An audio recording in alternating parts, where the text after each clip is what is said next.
Hello, Taylor. Hello, Tyson. How are you? I'm very good, thank you. How are you? I'm good.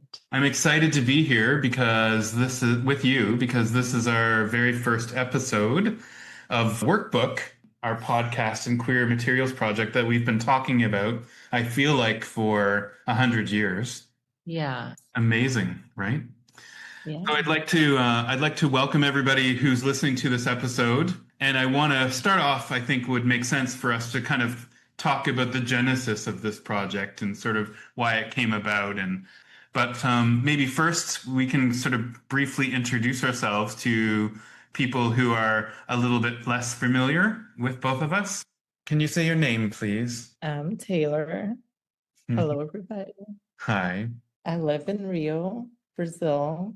I work mainly with the teacher developments at the moment. Mm. Salsa, Certisol, Sarpt, Diptisol, Delta. I also work in publishing, mostly as an editor. Sometimes I write. And then when you edit, you end up writing. Possible to edit and not write, right? That's true, right? Yeah. And also as a consultant for diversity ethics and inclusivity. Oh, that's where I might know you from. Yeah. Well, I've known you for like 10-ish years, I would guess, something along those lines. Really? Yeah, because you came to Toronto to be a part of my conference, TOSCON, when I was just a baby president and baby coordinator of teaching associations. It was a very good conference. Thank you very much. But it was a different time. It was when we, had money and decided to bring people in for stuff. And I hear that doesn't happen so often anymore. Unfortunately not. So anyway, I've known you since then, and obviously from that point on, I knew you were special, and I knew that we would have a great relationship going forward. And it's been, especially in the last few years, I would say, right, that we Yeah. have deeply connected, more than just professionally, right, as friends. And that's why it's super cool that you're part of this project with me. It's super cool to be a part of this with you. And like you said, I think everything unfolded in a way that is really natural. So we hope that you're going to have a good time with us I think and so. hopefully get to think about life and teaching and your students and make this world a better place. Well, I think as a result of that last statement, maybe it's a good idea for me to kind of briefly explain to everybody how this came about and sort of what we're doing here, even. And maybe that really just starts with me telling you a little bit about myself. So, my name's Tyson Seaburn. I've been involved with English language teaching since 1998 when I went to Seoul to do some teaching. It was at that time that I was told that I shouldn't wear an earring because people might think I'm gay. So at the time I took my earring out, and at the end of that time I came out to all of my students. And we'll save that story for another time. But it was sort of the impetus for when I became aware that my queerness was something that I could use for good in ELT materials, and I became more and more aware that we were absent from these materials around that time. Since then, I've worked at the University of Toronto. I oversee programs in an EAP foundation year, and then in the summer, I get to interact with a whole bunch of teachers who are doing youth and adult programs from a wide range of topics like general English, business English, all the way to pre-university topics. So this is kind of where my focus has been, and otherwise, on a kind of volunteer basis, I've been heavily involved with IATEFL for most of the last decade. That's the International Association for Teachers of English as a Foreign Language, and you might know me from there.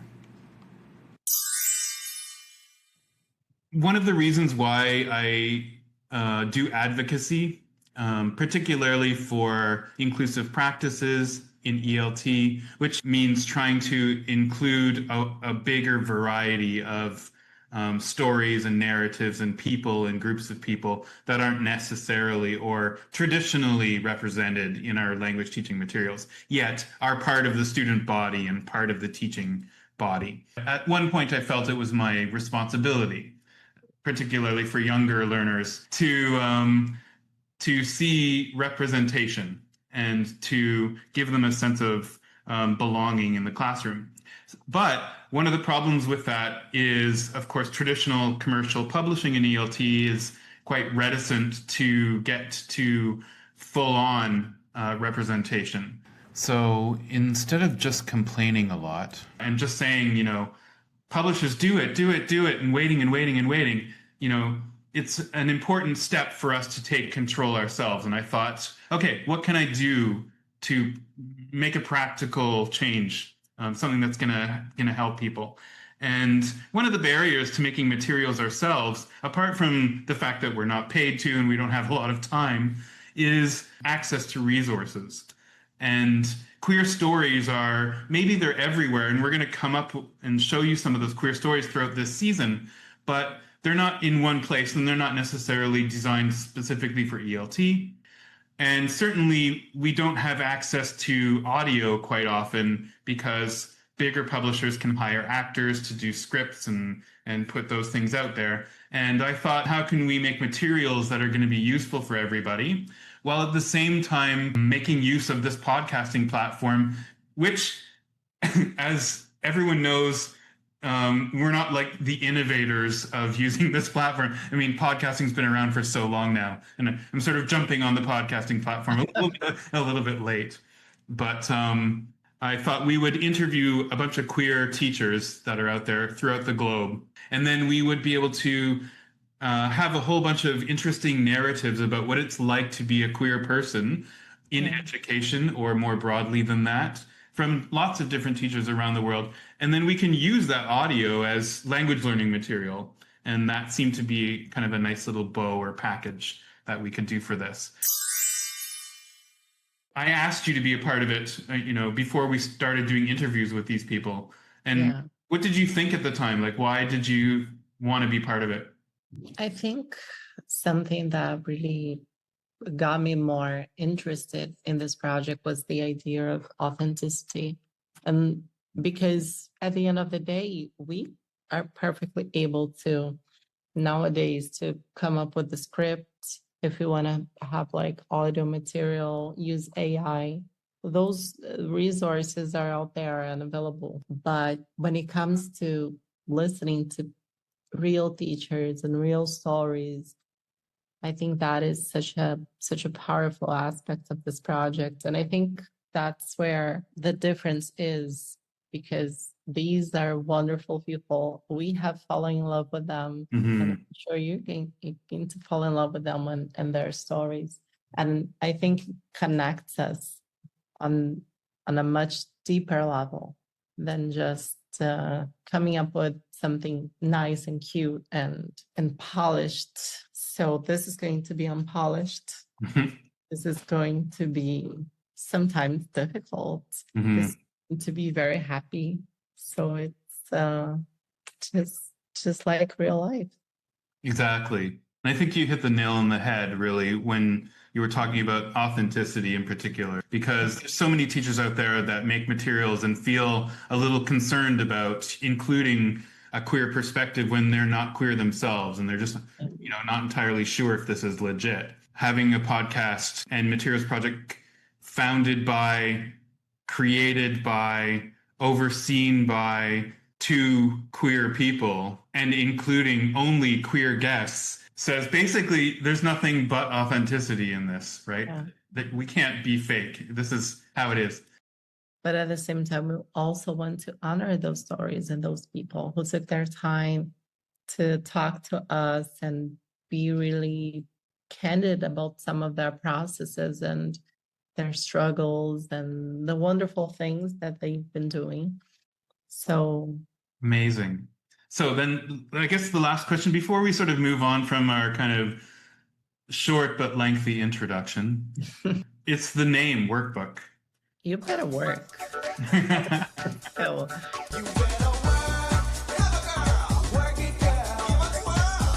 essentially it means something that's fabulous, right? Something that's fancy, right? Or an encouragement to be fancy or to be fabulous.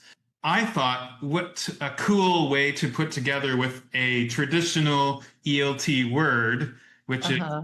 teacher's Which is book and workbook. workbook. So I thought that was a kind of a clever pun. So here we are. We're merging together queerness and ELT in a nice. This is what Oh, this project is all about. At the end of the day, we're merging two worlds that apparently they might be disconnected to some people, but they've always been connected. We've always had queer educators, but nowadays I think we're at a time where people don't need to be so afraid of coming out and being open and being queer.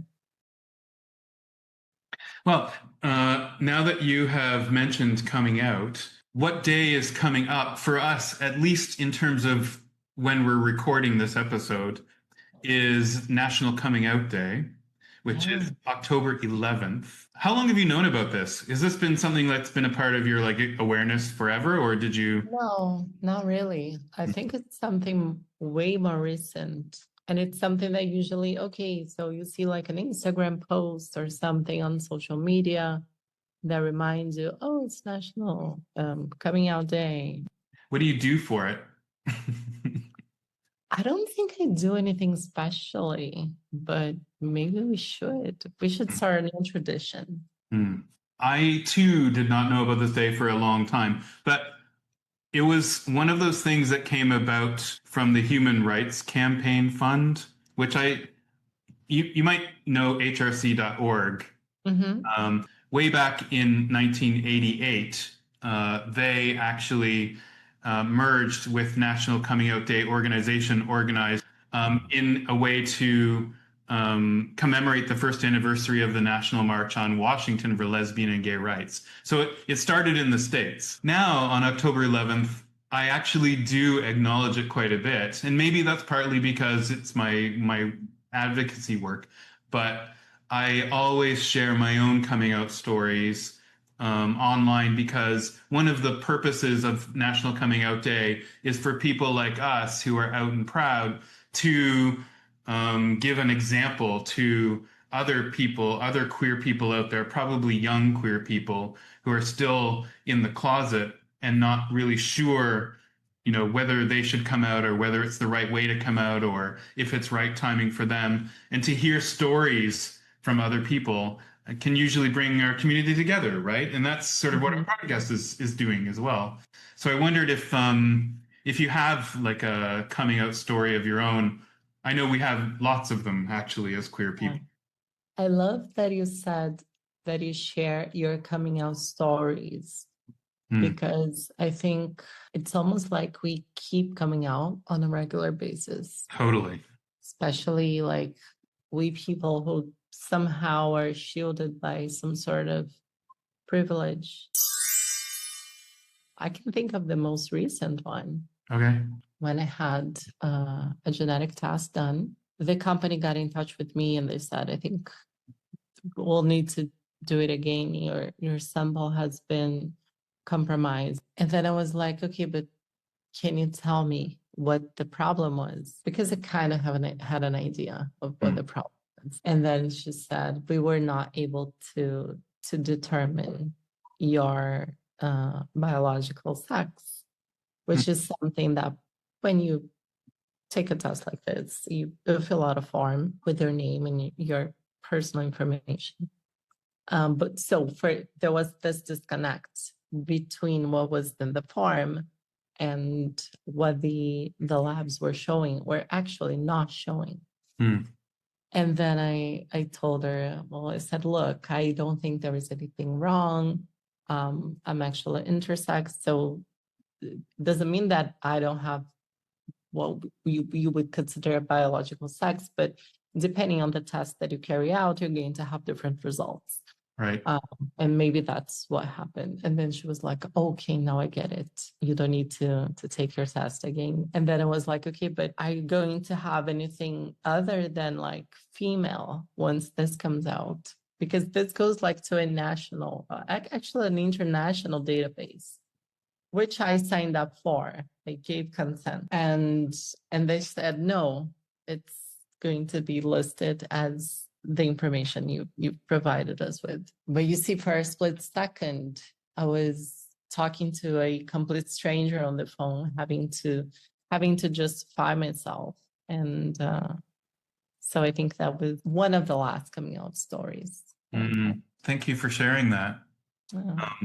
You know, what it highlights to me a little bit is, as you mentioned, this sort of regular, I mean, maybe it wasn't a super regular everyday conversation actually that you were having, but having a conversation with a doctor or a professional about something about related to your health isn't a common conversation to have. Quite often in those types of conversations, something about yourself needs to be revealed in order for there to be some resolution. And what to me about it is coming out more than just the actual information is the kind of revelation that no one thinks about these possibilities, and you're forced to tell them what the possibility is, right? Yeah. Confirming it. So our queer characteristics or our queer experiences are so not usualized that the people who are talking to us about them don't even consider them a possibility, and therefore that isn't an explanation for this weird anomaly or whatever. And that's the reason you have to come out to them. It's just this regular everyday thing, and you have to say it. I think one thing that it reminds me of, just I think this might actually be really easy for a listener who's not queer to understand, is for various reasons I got some tests done. And one of the tests was that common stress one where they do an ultrasound on your heart when you're not moving, and then they put all these little electrodes all over for the ECG. So you're sort of half naked, and then you get up on a treadmill. So when I was talking to the nurse who was filling out my information, she asked me, "What's your family history for heart attacks or heart issues or whatever?" And I said, "Oh, well, my grandparents on my mom's side both had heart attacks, and my mom had one when she was older, and ultimately that's what she died from, and that's about it." And then she said, "Well, what about your dad? What about your dad's side?" And that's when I had to, once again, tell another new person, "Well, actually, I didn't know my dad growing up." While that's not about queerness, it's something that I realized this is an everyday conversation where that nurse just does not even think about the question she's asking and is asking me to retell the fact that I grew up without a dad, and they got divorced, and it was super painful, and I don't know my family history, right? And so, not to minimize what your experience was, because yours is specifically about queerness, and that's very important. This was just a really common everyday example of kind of the same thing happening. Yeah, but no, it is ultimately the same thing. It is a person being completely oblivious. Yeah.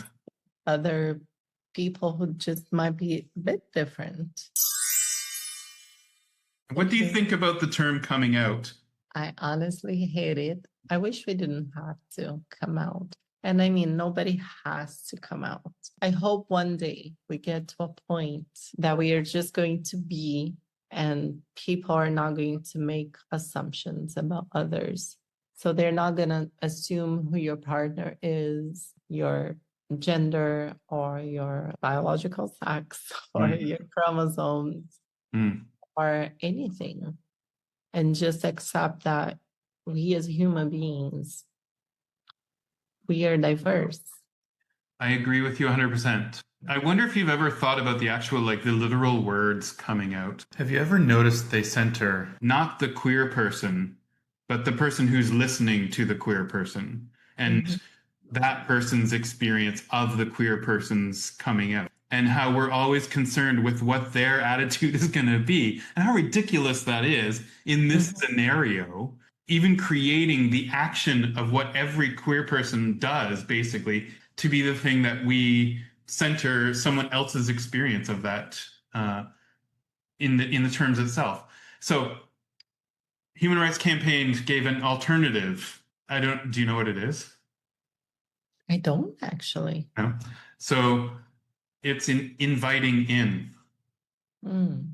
So they argue kind of that using the term inviting in gives the power to the queer person who's doing the activity itself to determine when, where, and who gets invited into this knowledge in this space. I thought that was really interesting. We'll let that sit and percolate with us Yeah. in the future. Maybe we are going to have people. Well, I think all this project is about inviting people in our stories, our lives, our vulnerability, and our materials.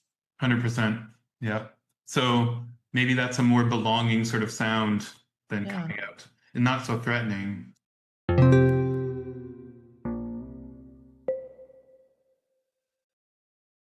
So I thought a good thing to bring into this episode would be where coming out shows up in media or what kind of stories we see related to coming out these days. I thought they were kind of an interesting thing to share because we can see how coming out is dealt with from different perspectives, Yeah.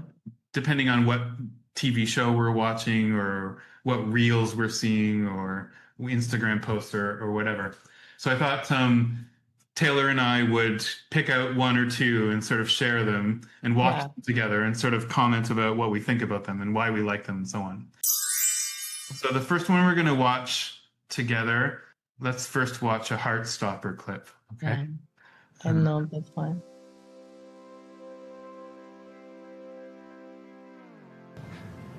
Mom. You know Charlie's like my best friend. If you're going to ask if you can come on our Menorca holiday this year, the answer's no, because I've already booked the ticket. No, that's not what I was going to say.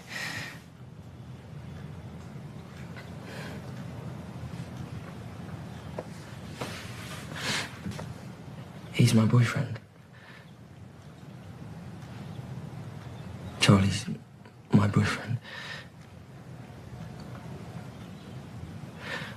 I still like girls, but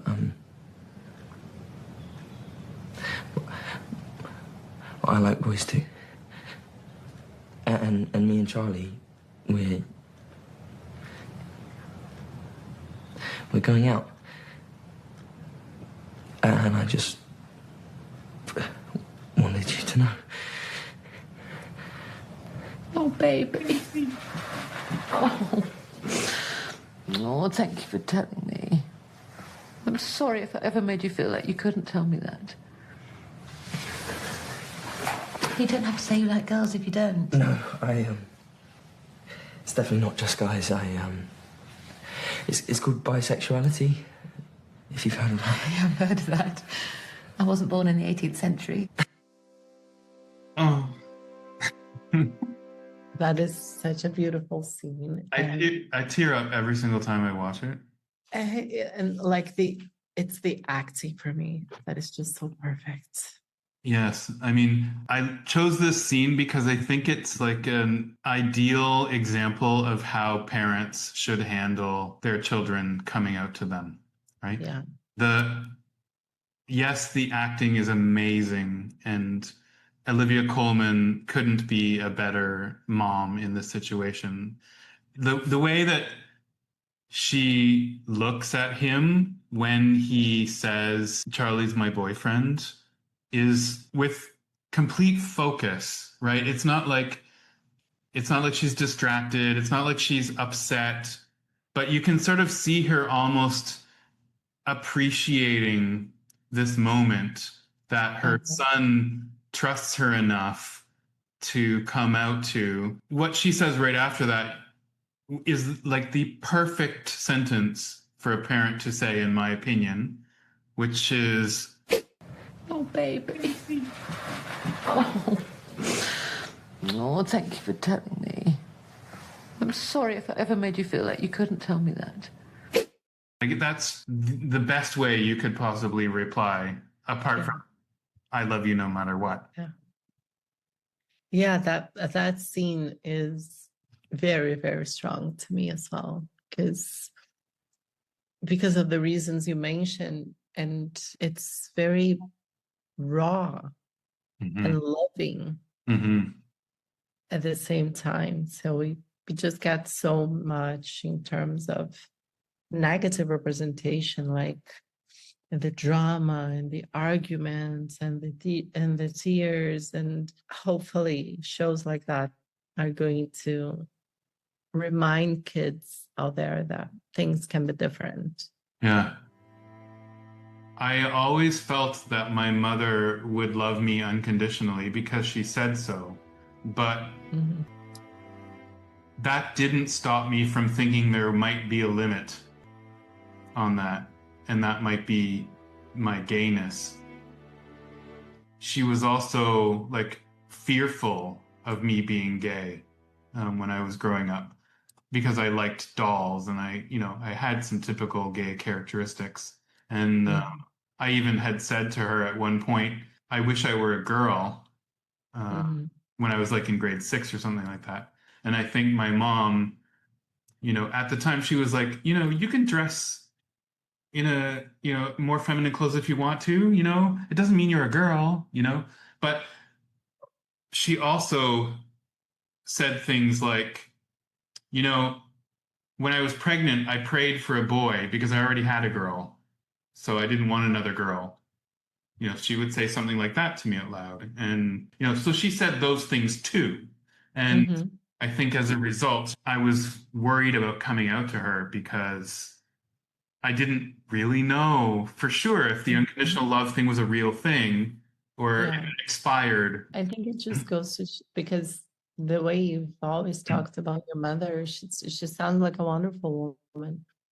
And it just goes to show how like multifaceted people can be, Yeah. and how queerness is such a taboo topic around many families and around the world, I would say. Yeah, and how ridiculous it is that this is the thing that we all think there might be the limit on for our parents' love. It's so nice to see examples of parents who react in a like, okay, good, I'm glad. So you're bi, Yeah. wonderful, I still love you. And the childs are like, what? Well, this didn't go in the way that I expected it to go. So such a pleasant surprise. And for parents, it gives them a guide almost of how you should act in this situation. And the way that Nick is like genuinely a little nervous. It wasn't like a super easy thing, right? That's how we all feel when we're doing that to our parents. Yeah. But the authenticity of it, coming back to that, yes, it's a scripted TV show. It is written by a queer author, right? So Alice Oseman themselves is queer. So that brings an authenticity to the writing itself. I loved how the scene begins where Nick's like, hey, Mom, I've got something to tell you. And she's like oblivious to what it is, right? She's just like, if it's about him coming on vacation with us, I've already paid for the ticket, so he can't. It's just such a relatable situation that. It's just something that parents do, right? Yeah. They don't even let you finish sometimes, and they just say, no, Like, no, it's not that. It's something else. Okay. So let's go to yours. For mine, I did not choose a video or anything like that, but a post that I'm gonna read to you. Okay. Hi, friends. I want to share with you that I am trans. My pronouns are he, they, and my name is Elliott. I feel lucky to be writing this, to be here, to have arrived at this place in my life. I feel overwhelming gratitude for the incredible people who have supported me along this journey.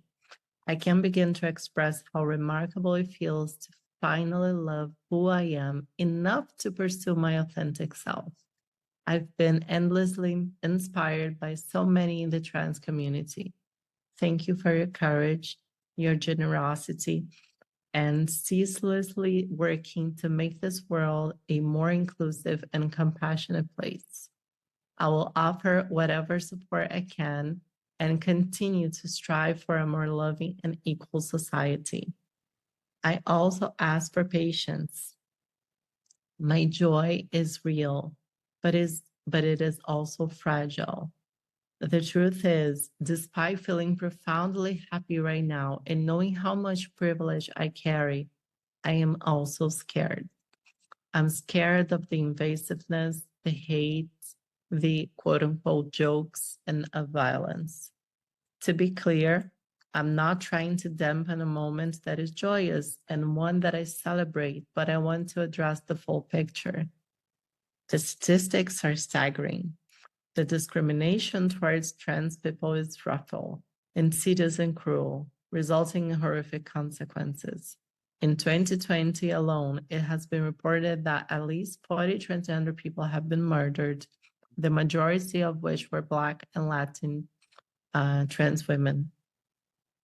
To the political leaders who work to criminalize trans healthcare and deny our right to exist, and to all of those with a massive platform who continue to spew hostility towards the trans community, you have blood on your hands.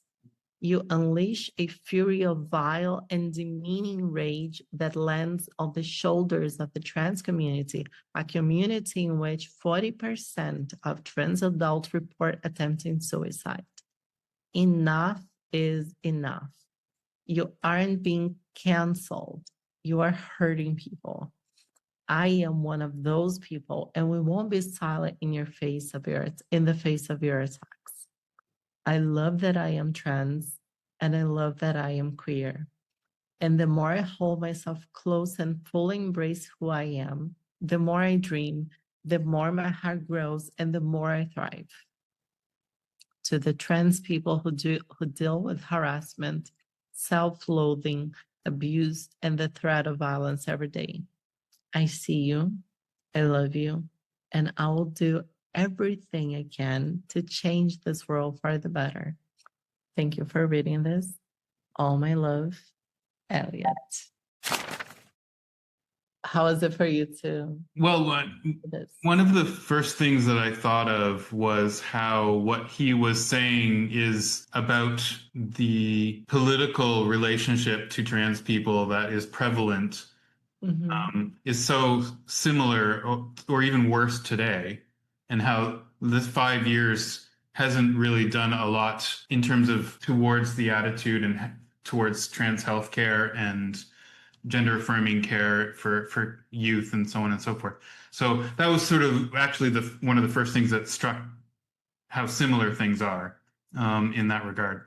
And to me, the thing that really stuck with me is because there is definitely joy in that and a lot of pride, but there is also a lot of pain and fear. And I think there is something about coming out that is almost universal, which is this feeling of pain and sorrow. But at the same time, it's almost like there is something that gets lifted off your shoulders. Exactly. And he expresses that really well. I mean, and so did Nick Nelson in his own way, right? Like we all have this like burden upon us when we're not out. And this nervousness or this fear, this anxiety of coming out, because this is something that's unique to us in terms of this part of our lives anyway. And we all, sort of weirdly bond through it because we can all identify with these experiences. But at the same time, like you said, once you do it, even if the reaction isn't what you were hoping for, in some other way, you're lifting this burden off of you. Right? You're able to be authentic, as we sort of keep coming back to today. Yeah. And I think that's beautiful. Now seems like the perfect time to shift our focus towards the 10 guests you'll meet starting in episode 2.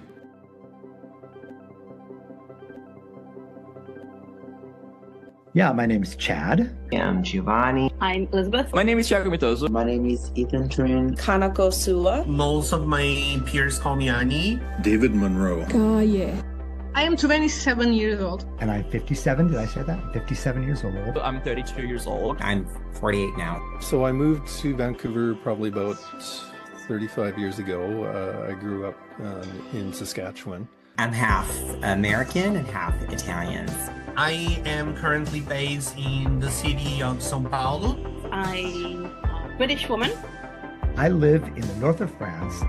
Growing up in my small town in Turkey. And I'm an English teacher from Brazil. I grew up in Vietnam. In Chiang Mai, Thailand. I would say pansexual and bigender. As lesbian, although generally my preferred self-descriptor is queer. I identify as a travesti. I came out as bisexual, queer. Bisexual, pansexual, and aromantic. Well, queer, more and more. I'm not particularly fond of the word man. I love the term queer. Being queer. Queer as F.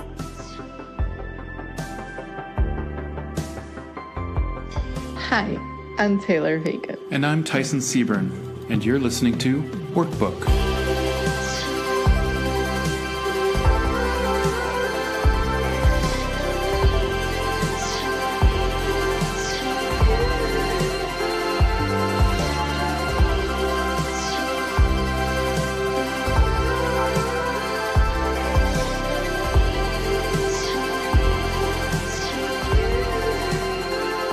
Workbook is produced by me, Tyson, and is a community-driven queer ELT podcast and materials project.